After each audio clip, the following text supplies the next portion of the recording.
2:03 बाजिलानी अयोध्या रे पहुंचबू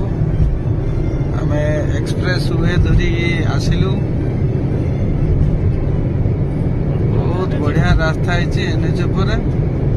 पूरा फांका ही फांका आपण मैंने केबे जदि आसिबे यही रास्ता आसिबे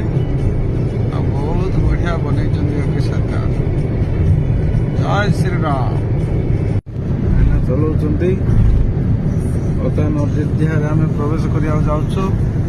मो पु शई पड़ानी बाकी सब शोती जार बाटी सी राति 2टा है किए कौटे दुशुना स्थिति सब डूबी जाती तले किए गोटे किए किए देखा जाऊँ वहाँ कौन कह जय श्री राम बर्तमान एक्सप्रेस वे छाड़ी 330 NS को पहुँचलु आईटा भी बढ़िया ही 4 लाइन अच्छी तो एक्सप्रेस वे रे भी बहुत मजा लगला आम ओम बेटा उठी सारे बोधे अयोध्या आसला भावुँ बर्तमान आम अयोध्या प्रवेश करने जाऊँ